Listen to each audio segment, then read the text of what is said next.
ngo utangarize ngo umwanzuro wawe ushobora kukugeza ku mugisha wawe.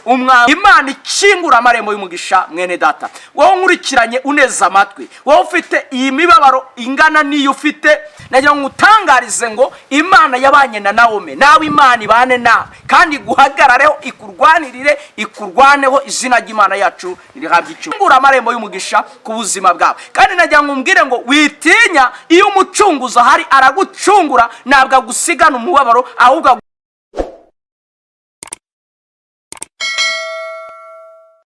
Nongeye kubasuhuza mwe mwese mudukurikirana ku Isarura 12 TV ndetse n'abadukurikirana ku Muremyi TV ndetse na Shakimana TV. Abo bose nabo dukorana kenshi mu ijambo ry'Imana tuganira. Hari igihe ushobora uyu munsi kuba utambonye ku Isarura 12 TV ariko ugasanga ndi ku Muremyi cyangwa se ndi kuri Shakimana. Abo bose dufatanyije urugendo rwo kubwiriza abantu ubutumwa bwiza. Rero ndabasuhuje mwe mwese abari hirya no hino, abari mu gihugu cy'u Rwanda hano iwacu kubumva ikinyarwanda turabasuhuje, ndetse n'inshuti zacu abarundi ndetse abatanzania n'abagande n'abari muri Kenya, mwe mwese turabasuhuje mu izina rya Yesu. Tutibagiwe abari muri diaspora, abari ku mugabane wa Amerika, abari ku mugabane wa Asia ndetse n'abari ku mugabane wa Europe, umugabane w'Uburayi, turabasuhuje cyane. Yesu abaye umugisha. Tubakundira uburyo ki buri munsi mutwereka ko mudukurikira mukanadushyigikira.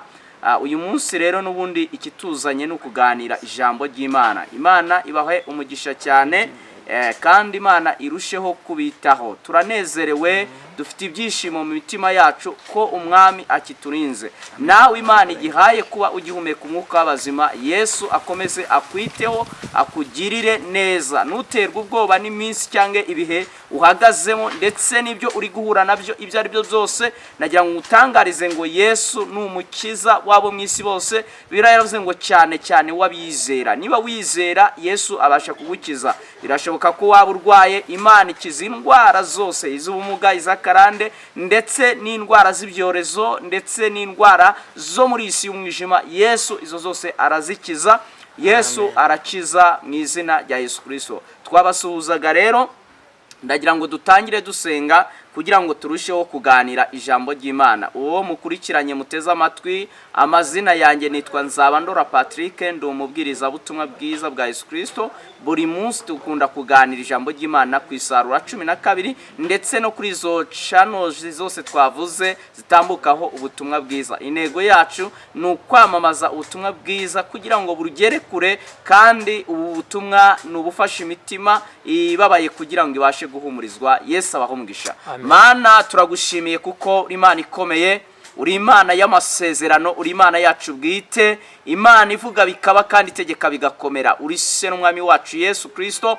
Tukweretse buri muntu wese udukurikiranye mu mande zitandukanye baherereyemo. Birashoboka ko abadukurikiranye baba bageze mu masaha y'ijoro, Imana ibane nabo. Birashoboka ko baba bageze mu masaha y'igitondo cyangwa se amanywa. Turasenze kugira neza ko kubabonekeho, ubaramburira ukuboko mwami Yesu. Ntabwo namenya ingorane n'ibibazo n'amageragezwa bahuye nayo, ariko ni wowe umenya byose kuko ari wowe urondora imitima warangiza ukayimenya. Nanjye ndasenze kugira ngo abarwayi bakire, abihebye bahumurizwe kuko ari wowe uhumuriza abihebye. Mu izina rya Yesu rero ganza kandi utegeke, tubyambaje twizeye izina ry'umwami wacu Yesu Kristo.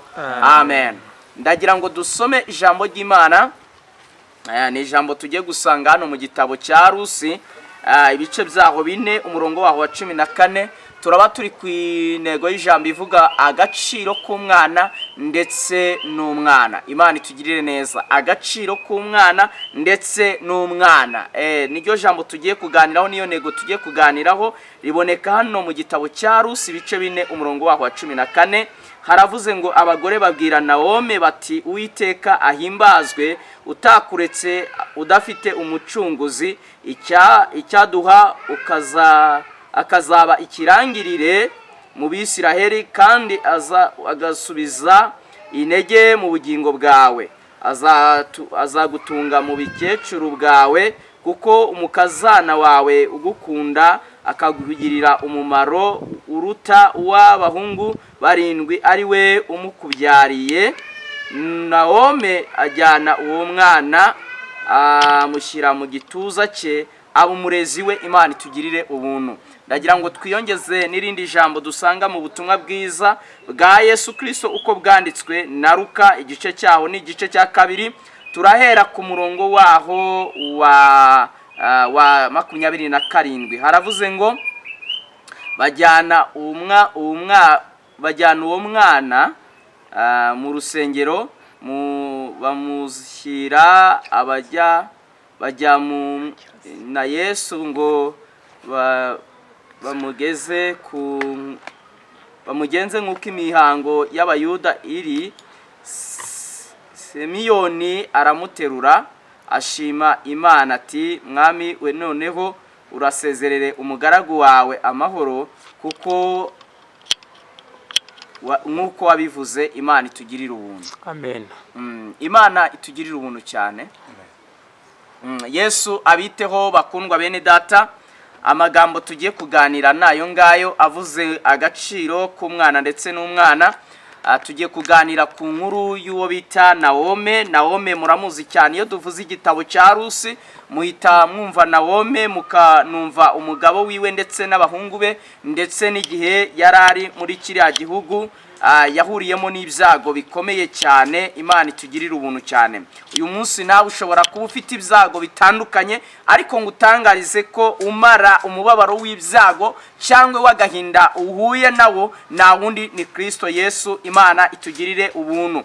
Nawomi muramuzi cyane, tumuvugaho. Ni umugore wababaye, ahura n'ibisharira kugeza ubwo yahuye n'abantu bamusuhuza ngo amahoro. Nawomi akababwira ati, ni amahoro nayo Uwiteka yangiriye ibisharira. Mbese yari yarihebye, amwe yumva yuko nta buzima buhari. Ndagira ngo nganire n'umuntu ufite umutima wihebye ndetse unababaye, mutangarize yuko umwari umubabaro akamara agahinda nta wundi ni Kristo, kandi ari mu buzima bwawe, ari mu ruhande rwawe. Ni wamushaka uzamubona. Imana itugirire ubuntu cyane. Dusomye amagambo akomeye. Iyo tuvuze kuri aya magambo rero twumvaho umukazana we bita Rusi. Rusi ni umuntu wamunambyeho, umukobwa wari umumowabukazi ndetse wo mu bwoko Imana itemeraga, ariko kubwo gufata umwanzuro ukomeye nk'uwo yafashe birangira abarujwe mu gisekuru gikomeye cy'Imana. Rusi aremerwa, akaba sekuruza, akaba nyirakuruza w'amahanga menshi, kuko igisekuru cy'umucunguzi wacu Yesu Kristo gikomoka aho ngaho kwa Rusi. Amen. Wari umumowabu wafashe umwanzuro ukomeye wo guharamagara, ndetse agafata umwanzuro wo kugira gute, wo kunamba kuri nyirabukwe. Inshuti y'umusaraba, nagira ngo mubwire yuko ikintu cyose umuntu akigeraho atanze ibitambo byinshi. Nawomi kugira ngo abe nyirakuru w'amahanga uyu munsi tube tumuvuga, ni ukubera yuko yatanze igitambo gikomeye cyo gusiga. Nibutse ijambo rikomeye Imana yabwiye Aburahamu ubwo yamuhamagaraga ari aho bita i Harani. Yaramubwiye ngo, yewe Aburahamu, siga igihugu cyawe, usiga inzu ya so, usiga n'umuryango wawe, ujye mu gihugu nzakwereka. Iramubwira ngo nzaguha umugisha, nzogeza izina ryawe, ubaye umugisha, kandi amahanga yo mu isi yose azaherwa umugisha muri wowe. Aburahamu abwirwa imigisha igera muri 7 yose, ariko kuko hari icyo yari asize. Na Nawomi ndetse n'umukazana we Rusi, kugira ngo uyu munsi wa none Rusi abe yarabaye umudamu w'intwari w'ikirangirire, nuko hari ibyo yasize. Yasize igihugu, asiga umuryango, asiga abo mu nzu ya se. Yemera kugendana na Nawomi utarugize icyo afite, w'umupfakazi wari wamaze ndetse no kuba incike, kubera yuko abana be nabo bari bamaze kugira gute, gupfa. Ariko aravuga ngo sinshobora kugusiga. Afata umwanzuro wo kumunambaho. Mwene data wowe uneza amatwi, wowe unkurikiranye cyangwa se unkurikirana buri munsi tuganira ijambo ry'Imana, nagira ngo utangarize ngo umwanzuro wawe ushobora kukugeza ku mugisha wawe. Umwanzuro wawe, umwanzuro ufata ushobora kukugeza ku mugisha wawe cyangwa se ku mahirwe yawe. Imana y'amahoro itugirire ubuntu cyane. Bibiliya itubwiye ijambo rikomeye, iratubwiye ngo abagore babwira Nawomi bati, Uwiteka himbazwe kuko atigeze akureka, hari abantu benshi bashobora Imana kuba yarabaretse bitewe n'impamvu zituma Imana ibareka, ariko iki gihe Imana yari ikiri kumwe na Nawomi. Nubwo Nawomi yiganyiriye, Nawomi akavuga ko Imana yamugiriye ibisharira akagera ugacika intege, ariko Imana niyigeze igira gute imusiga. Nawe mwifurije ko Imana itagusiga, kabone nubwo uhuye n'ibigusharirira, kabone nubwo uhuye n'ibikomere, ufite ibikomere byo mu rushako se, ufite ibikomere byo mu ruzaro, ufite ibikomere byo mu baturanyi, ufite ibikomere byo mu mikorere aho ukorera, ariko Imana ntigire igusiga mu izina rya Yesu, kugeza igihe Imana izagukorera ibitangaza. Imana itugirire ubuntu cyane, Imana nikagusige, nico ngusabiye. Rero turi ku ijambo rivuga ngo agaciro k'umwana ndetse n'umwana. Rero tugiye kureba agaciro k'umwana n'umwana mu buzima bw'umuntu n'iki bimaze. Nituvuga agaciro k'umwana, turavuga agaciro k'umwuka wera, agaciro ka Kristo mu buzima bwawe mu izina rya Yesu, wakiriye mu bugingo bwawe, ndetse n'akamaro ka Kristo muri wowe. Niki yakora? Na yahe marembo yakingura kabone nubwo yabacinze. Imana itugirire neza. Nituza kuvuga aya magambo, turaza gusimbukira no muri Yesaya 45, ubwo Imana yasangaga Kuro ikamubwira ngo iri nibyo mbwira Kuro, uwo mfashe ukuboko nkamujya imbere, nkamuneshereza amahanga muri imbere, ndetse nkamujya ngo nzaringaniza ahataringaniye, nzaharura inzira mu butayu, ndetse nzakenyuruza abami kugira ngo mukenyeze. Iramubwira ngo kandi nzamenagura n'inzugi z'imiringa n'ibihinizo by'ibyuma zabicamo kabiri. Nagira ngo ubwire ngo Imana iri kumwe nawe n'igigusiga. Imana nikagusige ijye igendana nawe mu buzima bwawe, kuko Kristo niwe munyembaraga mu buzima bwawe. Imana ikingura amarembo y'umugisha. Mwene data, wowe nkurikiranye uneza amatwi, wowe ufite iyi mibabaro ingana niyo ufite, ngewe nabasha kurondora, ariko Uwiteka azi arondora akamenya. Ndakwinginze mu izina rya Yesu, uwinginga Imana aho uyibwire ngo Mana ntusige, nundeke, ugendane nanjye, unabare mu makuba ndimo, unabare mu kaga ndimo. Uko wagendereye Nawomi ukamwibuka, numusige, warangiza ukamugarukaho, nanjye unyibuke, ungarukeho, unabare. Ndabizi ko iyo atabaye Nawomi n'uyu munsi iracyahari kuba nanjye yanabara. Imana itugirire neza. Iyagiriye neza Kuro wari imfubyi, ikamubwira ngo izamujya imbere, ikamubwira ngo izagira abicenyuruza kugira ngo imukenyeze. Nawe irahari kugira ngo igire abicenyuruza kugira ngo igukenyeze. Imana itugirire neza. Iyagiriye neza uyu mudamu Nawomi, ndetse ikabana n'umukazana we Rusi, nawe irahari kugira ngo ibane nawe. Imana itugirire neza.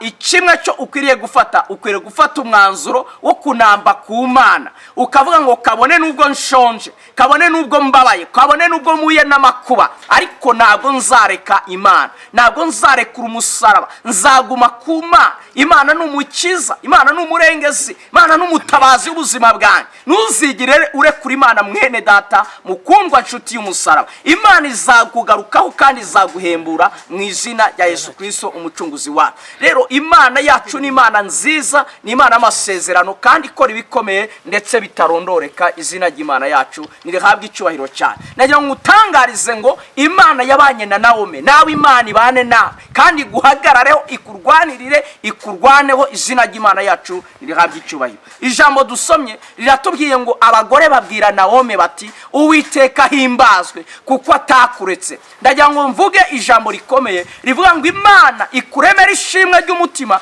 ariko ikuremere n'ishimwe ry'akanwa. Hari amashimwe tugira mu mitima tukavuga ngo uko biri kose naramutse, uko biri kose ndabona Imana ikindinze, ariko hari n'igihe Imana irema ishimwe ry'akanwa. Imana yaremye ishimwe ry'akanwa. Imana yari yararemye ishimwe mu mutima wa Nawomi yuko umukazana we atigeze amutererana ngo amusige wenyine. Iryo ryari ishimwe ryo mu mutima, ariko Imana niyamuretse, yabanye nawe kugeza n'ubwo imuremeye ishimwe ry'iki ry'akanwa. Haleluya. Mwene data, Imana ikuremera ishimwe ry'akanwa. Nibyo koko ufite ishimwe ry'umutima, kuba uri muzima, kuba ugihumeka, kuba ibyo byose byaje nibiguhitane, ariko Imana ireme n'ishimwe ry'akanwa, ireme ikituma abantu bamenya yuko Imana iri kumwe nawe, bakanayihimbaza, bakavuga ngo Imana ihimbazwe kubera yuko ikibanye nawe. Imana ikora ikintu gituma abantu babona yuko Imana mukiri kumwe, itigeze igusiga. Wa mukobwa wawe uneza amatwi, Imana ikora ikintu gituma abantu bavuga ngo koko Imana iri kumwe n'uriya mukobwa mu kwihangana kwe, mu kwirinda kwe. Imana yabanye nawe, ikireme igikore igishyire ku karubanda, abantu bo ubwabo wowe utavuze bavuge ngo Uwiteka himbazwe kuko yabanye nawe. Wa mudamu wowe uneze amatwi ufite umubabaro mu muryango wawe, mu rugo rwawe hahoragamo intambara, hahoragamo induru, intonganya, Imana igira ikintu ikora icecekesha urwo rusaku rwose wahoranaga, ku buryo abantu bavuga ngo Imana ihimbazwe kuko ibanye n'uriya muryango. Twabonaga wari uri ku manegeka, twabonaga urimo gusenyuka, ariko Imana yongeye kubaka. Imana ibanye nawe, Imana ikora igitangaza mu buzima bwawe, ikingura amarembo y'umugisha ku buzima bwawe. Kandi najya ngumbwire ngo witinya, iyo umucunguzi ahari aragucungura, ntabwo agusigana umubabaro, ahubwo agucungura muri iyo mibabaro akakugeza mu mahirwe y'amashimwe y'umutima wawe. Izina ry'Imana yacu nirihabwe icyubahiro. Najya ngutangarize ngo witinya, shira ubwo, Imana ni umukiza. Wowe unkurikirana ku Isarura 12 TV, najya ngubwire ngo Imana yacu ni Imana igikora imirimo, ni Imana igikora ibitangaza, ni Imana igikingurira abera kandi bakabona ineza y'Imana. Imana nawe igukingurire, niko nkwifurije, niko ngusabiye mu izina ryayo. Baramubwira ngo Uwiteka himbaza kuko atakuretse, ataguhaye iki? Umucunguzi.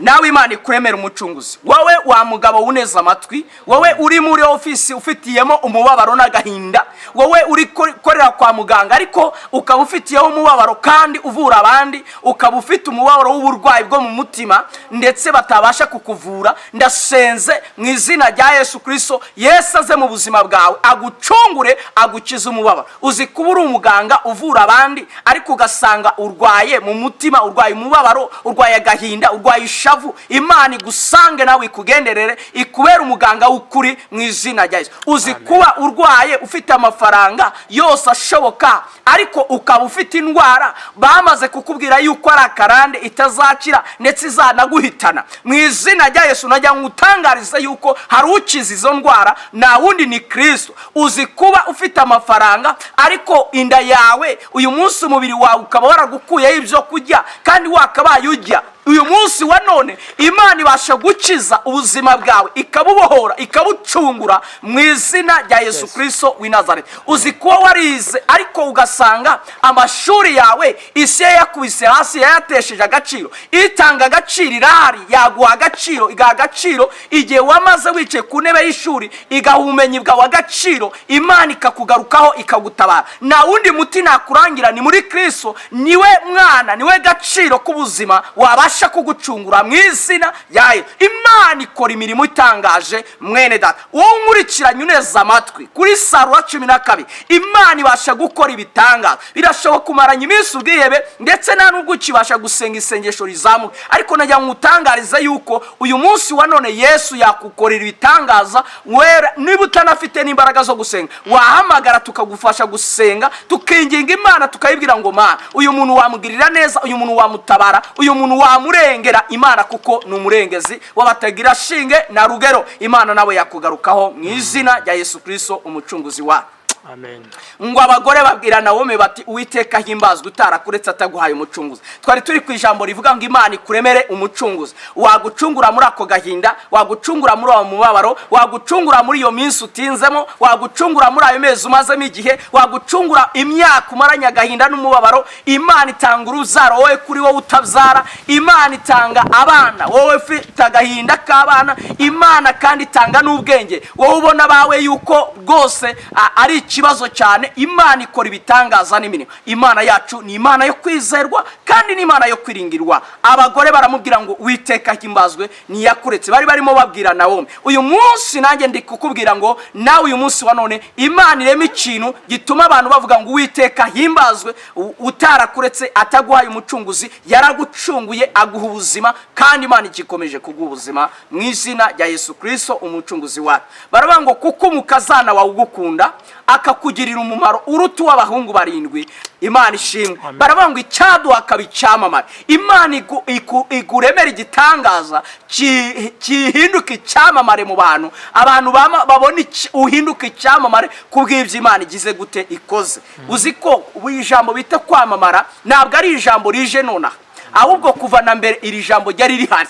rero nawe Imana yaguhindura icyamamare kubw'ibyo igize gute ikoze. Nawomi yahindutse icyamamare kuko Imana imuremeye umucunguzi. Imana imucunguye ikamuha umwana w'umuhungu abyawe nande na Rusi, ngo nuko aranyongwa icyaduha akaba icyamamare mu Bisiraheli.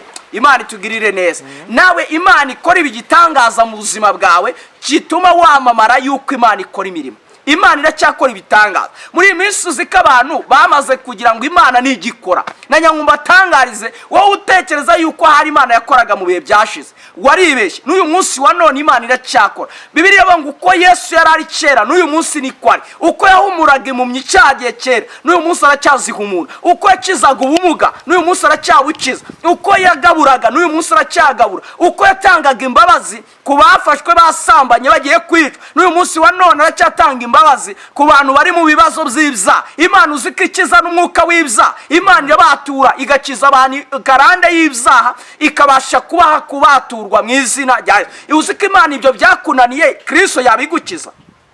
Hari abantu bikoreye imitwaro y'ibyaha, bikoreye imitwaro y'ibyaha bitandukanye, ariko nagira ngo mbatangarize ngo Yesu akiza iyo mitwaro y'ibyaha. Hari igihe urizwa n'amarira menshi, ukarira amarira menshi bitewe n'ibintu byakunaniye kureka. Nagira ngo utangarize ngo nta wundi waguha imbaraga zo kubinesha ndetse no kubireka. Yesu atanga izo mbaraga ku buryo umuntu abinesha. Yesu izo mbaraga arazitanga. Nagira ngo utangarize ngo urukingo rwa nyuma rufitwe na Yesu. Niwe wagukingira urwo rukingo hama iyo ndwara yo kutareka. Haleluya. Warangiza ukabireka mu izina rya Yesu, kuko Yesu aracyakora imirimo itangaje. Mwene data mukuru, ndakurangira kuri Kristo. Nawomi Imana niyigeze imureka. Nawe Imana nikureke mu izina rya Yesu. Kandi koko nta nubwo Imana igireka abantu bayo, ahubwo abantu bo bareka Imana. Ariko Imana nigireka abantu bayo. Wewe waretse Imana, garuka ku Mana kuko yo niyakuretse. Imana itugirire neza. Birashoboka ko warekeshejwe Imana nuko ibyo baguhanuriye bitasohoye. Imana ni Imana igisoza amasezerano, iyasoza mu mwaka, iyasoza mu myaka 10. Imana isoza amasezerano vuba, iyasoza byihuse. Imana ni Imana igikora ibitangaza. Hari abantu barekeshejwe Imana ngo nuko amasezerano y'ibyo bahanuriwe atasohoye. Imana iracyasohoza imirimo, iracyanasezeranya. Bene data, niki kiguhebesheje? Niki cyagutandukanya n'urukundo rwa Kristo? Umwanditsi wa Roma aravuze ngo niki cyandukanya n'urukundo rwa Kristo? Nta na kimwe gikwiye kugutandukanya n'urukundo rwa Kristo, kuko Kristo aracyakora ibitangaza. Rero yakoreye igitangaza na Nawomi, wari waravuze ngo nabaye mara, nahindutse ibishari, kuko yari yamaze gupfakara, yabaye incike, nta muntu asigaranye. Ariko Imana yari ikizigamye umucunguzi mu buzima bwe. Najya ngutangarize nubwo usa nkaho uri incike nawe ufite, ariko Imana iracyafite umucunguzi waza akagucungura muri ubwo buzima. Wikireba uvuge ngo none ko ndi incike nawe mfite. Aburahamu yigeze abivuga mu Itangiriro 15. Iyo wasomye usanga ijambo Uwiteka ngabwira Aburahamu ati, yewe Aburahamu, ndi ingabo ikomeye, uzagororerwa ingororano ikomeye, kandi ni njyewe ngabo igukingira.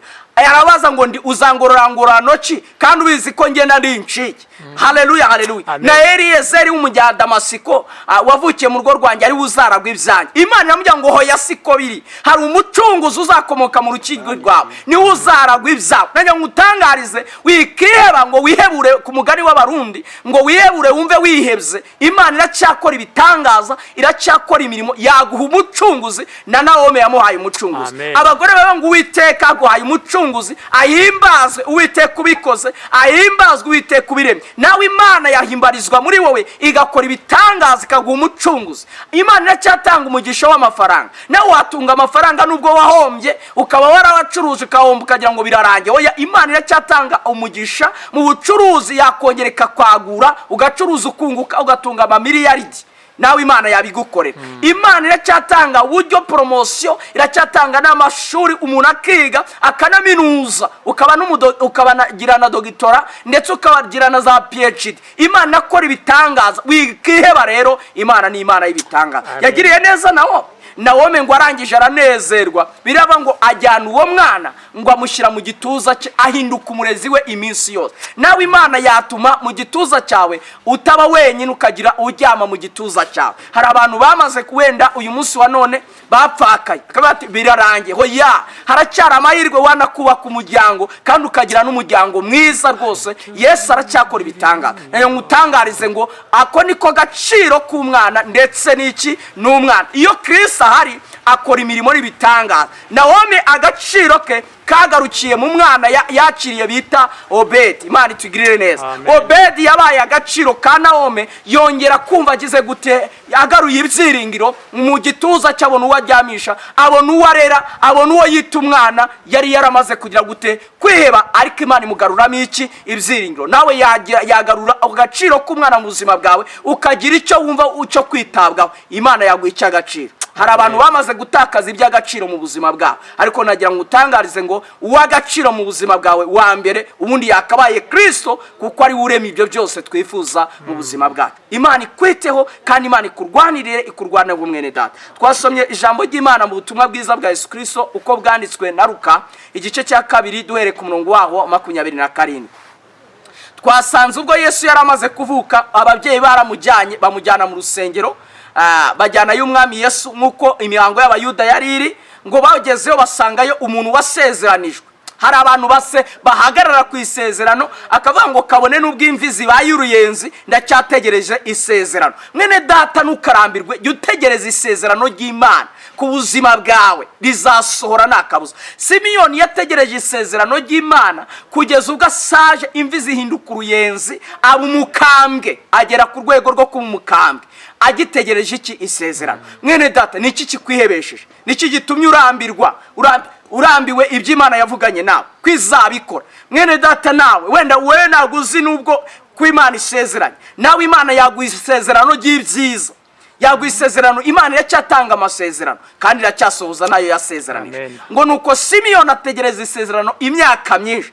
Ngo ariko umwami Yesu ngo amaze kuvuka, ababyeyi bamujyana mu rusengero, ngo nkuko imihango y'Abayuda yari iri, ngo bagezeyo basangayo Simiyoni. Ngo Simiyoni ateruye uyu mwana, ngo arangira bati yo Imana ishimwe kubera yuko isoje isezerano. Aravuga ngo Uwiteka uransoreze amahoro, uransezerera amahoro, kuko icyo wavuganye nanjye nyibenesheje iki, amaso. Mwene data mukundwa, Imana humura wizarisohoza utabaye umukambwe nka Simiyoni, izarisohoza utabaye umukecuru. Humura, Imana izakora ibitangaza. Humura, Imana izagutabara utabaye nk'uyu mudamu bita uyu mudamu tubonye Nawomi, wahindutse ibisharira, umugabo w'agapfa, abana be bagapfa, agasigara yitwa ibisharira. Humura wowe, Imana igutabaye utageze kuri urwo rwego. Imana ikugiriye neza, ikugarutseho mu izina rya Yesu Kristo w'i Nazareti. Iryo niryo jambo bita agaciro k'umwana ndetse n'iki n'umwana. Yesu ahari byose birashoboka. Imana ibahumugisha. Iri jambo niryo jambo Imana yarikize ku mutima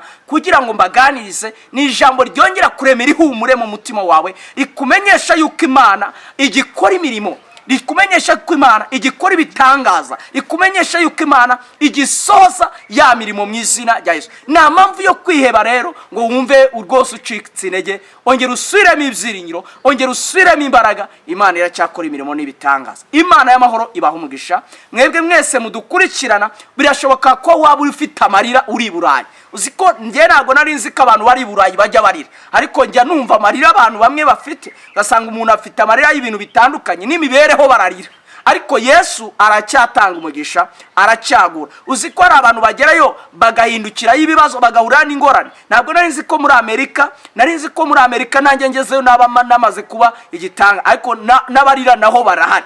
Aho waba uri hose Yesu akora ibitangaza mu izina rya Yesu Kristo w'i Nazareti. Iyo niyo myumvire y'abantu. Iyo twumvishije, hari n'abantu baba bari mu byaro by'igihugu cyacu, yakumva ko umuntu ari i Kigali, no ni Kigali barari, ariko kandi hose uwacu yararimbye ngo ni Imana itanga umugisha mu mujyi nawe hehe no mu cyaro. Yesu abaha umugisha, abahagarareho kandi abane namwe mu izina rya Yesu Kristo. Reka dusoze dusenga mu izina rya Yesu Kristo. Wowe nkurikirana ku Isarura 12, ni wumva ufite ikibazo wifuza ko wasengerwa, uhawe ikaze, uzamamagare dusenge, twinginga Imana mu izina rya Yesu Kristo, kandi Imana izakora ibikomeye mu mbaraga n'umwuka wera. Nanone mwami Yesu turagushimiye hari mwene data mushiki wacu warunkurikiranye ntabwo nzi akaga n'amakuba afite birashoboka ko yaba ahuye n'ibisharira nka Nawomi ariko Bibiliya iravuze ngo Uwiteka himbazwa aracyakora ibitangaza uko yabikoreye Nawomi niko abikorera uyu mukobwa niko abikorera uyu mugabo niko abikorera uyu musore niko abikorera uyu mudamu uyu muryango ufaranye iminsi amakuba uyu muryango umaranye iminsi ibibazo niwe wawutabara wawukura muri aka kaga n'ingorane wabagirira neza wabagarukaho uri Imana ikiza indwara ubyutsa Mwami Imana bari ku bisasiro by'uburwayi ukabakiza bacire gukira bacire ubuzima bacire kubaho mu izina rya Yesu Kristo uyu waribwaga uyu ufite uburibwe n'ubusharire uri Imana yamukiza ukamubohora akakira gukira payasini imirima shawini miri gori ya shawaza mu izina rya Yesu tubangamiye indwara tubangamiye uburwayi dutesheje agaci payasiti lebone shawaza mu izina rya Yesu Kristo imbaraga y'Imana ikiza iboneke kuri uyu muntu niko tubisenze kandi tubisabye mu izina rya Yesu umucunguzi wacu amen shalom turabakunda cyane amen nukuri urakoze cyane Imana iguha umugisha kandi n'abadukurikira Imana ibaha umugisha mukande subscribe kugira ngo tujye tubana mu biganiro byose Imana nibaha umugisha amen